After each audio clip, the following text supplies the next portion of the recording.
Mengapa surat Al-Fatihah disusun paling pertama dalam Quran? Padahal surat pertama turun kan Al-Alaq. Iya juga.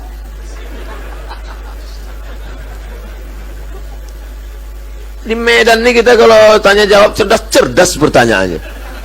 Nampak betul orang Medan nih hebat-hebat ilmunya. Tempat lain tanya, Ustadz, kenapa Nabi Adam sama Hawa itu nikahnya siapa pak kuahnya? Gitu. Awak pun bingung jawab. Kalau ini kan ilmiah dia. Turunlah wahyu pertama kali ketika Nabi sedang berada di Jabal Nur di Gua Hira. Iqra bismi rabbikal ladzi khalaq, khalaqal insana min 'alaqin, iqra wa rabbukal akramul ladzi 'allama bil qalam, 'allamal insana ma lam ya'lam. Nabi pun menggigil kedinginan, turun ke bawah sampai di bawah, lalu kemudian dia minta kedinginan, diselimuti oleh Khadijah. Ketika sedang diselimuti turun ayat, ya ayyuhal muddatsir, hai orang berselimut, qum, bangun, fa'anzir, beri peringatan. Lalu dia pun disuruh beri peringatan. Siapa yang mesti diberi peringatan? Turun yang ketiga, wa anzir ashiratakal aqrabin, berilah peringatan kerabat-kerabat dekatmu. Dipanggillah pakciknya, pamannya, bibinya semua, dibawanya ke depan bukit Jabal Sofa, Jabal Marwah, bukit Sofa, bukit Marwah. Nabi pun naik ke atas bukit Sofa.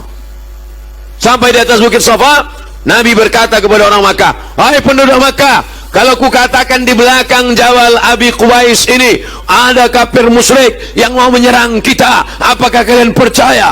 Sadaqnaka, kami percaya ya Rasulullah. Kalau ku katakan di belakang ini ada musuh mau menghancurkan Makkah, apakah kalian percaya? Kami percaya ya Rasulullah. Kalau ku katakan aku sudah dapat wahyu dari Jibril, aku Nabi, kalian percaya? Datang Abu Lahab, tabban laka ya Muhammad, celaka kau Muhammad. Turun ayat, tabbat yada abi lahabi wa tabba ma aghna anhu maluhu wa ma kasab sayasla naran dhatal lahab wa imra'atuhu hammalatal hatab. Jadi kalau begitu susunan Al-Quran, yang pertama Iqra, yang kedua ya ayyuhal muddatsir, yang ketiga wa anzir ashiratakal aqrabin, yang keempat tabbat yada abi lahabi wa tab. Pas kita buka Quran sekarang di Medan, yang pertama Al-Fatihah, yang kedua Alif Lam Mim. Jadi Quran mana Quran Medan nih?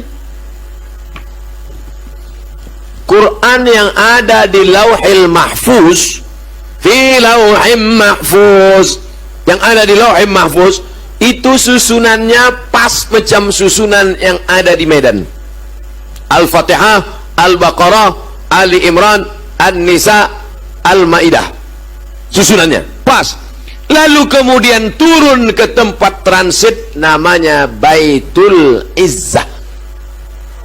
Turun di tempat Baitul Izzah, berhenti dari Baitul Izzah.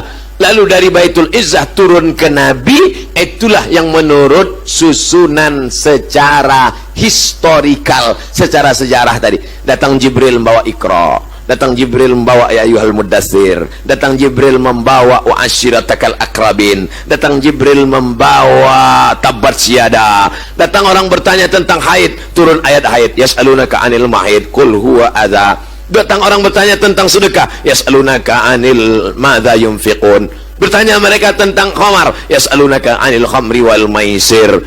Lalu kemudian menjelang Nabi meninggal dunia, disusun lagi Al-Quran itu persis seperti susunan yang ada di Lauhil Mahfuz. Makanya mukjizat Al-Quran diantaranya adalah mukjizat cara turunnya. Turun acak 22 tahun 2 bulan 22 hari, 22 tahun 2 bulan 22 hari.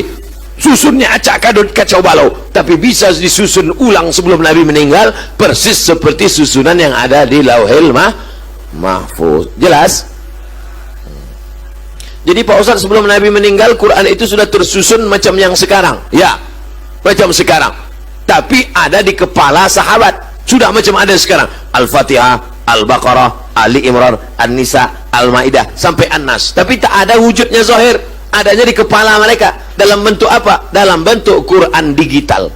Main klik-klik aja, klik Al-Baqarah muncul, klik tiba-tiba yang di dalam kepalanya klik-klik tadi meninggal gara-gara memerangi nabi palsu, namanya Musailamah Al-Kadzab, nama kampungnya Yamamah, dibuatnya surat palsu. Wal fil wa ma adraka mal fil lahu zailun tawil, demi gajah, tahukah kamu apa gajah itu? Ekornya panjang. Datang Abu Bakar Siddiq, perang, maka diperanginya lah si nabi palsu tadi, meninggal 70 orang penghafal Quran. Datanglah Umar bin Khattab menjumpai Abu Bakar. Wahai Abu Bakar, ya ini Quran nampaknya harus kita bukukan jadi satu buku, karena Quran yang ada di kepala tadi udah banyak penghafalnya yang meninggal. Apa hikmah dari sini? Bahwa tentara-tentara zaman Abu Bakar itu adalah para penghafal Quran. Makanya anak-anak kita ini mesti hafal Quran. Nanti dia jadi tentara, tentara hafal Quran. Dia jadi polisi, kapolres hafal Quran. Dia jadi kapolri, kapolri hafal Quran. Dia yang akan memperjuangkan Al-Quran. Takbir. Nah, lalu kemudian setelah itu kata Abu Bakar, aku tak mau membukukan Quran karena Nabi tak pernah menyuruh, Nabi tak pernah membuat. Maka kalau tak dibuat Nabi adalah bid'ah, wa kullu bid'atin dhalalah wa kullu dhalalatin finnar. Kata Umar, ini kalau tak kita buat nanti hafal penghafal sudah banyak meninggal, ada manfaatnya. Akhirnya Allah membukakan pintu hati Abu Bakar, lalu ditusunlah tim, diambillah Quran-Quran yang tertulis di pelepah korma, di tulang onta, di batu lepes. Akhirnya jadilah satu Quran tertulis, tapi sudah ada di kepala para sahabat, mutawatir. Kalau satu orang gharib, kalau dua orang aziz, kalau tiga orang masyhur. Tapi kalau menghafal banyak orang, hafalannya sama, namanya mutawatir. Besok katanya ada pengajian Ustaz Somad ya? Ya. Jadi tak? Ini udah mutawatir ini. Itu artinya udah viral nanti maksudnya.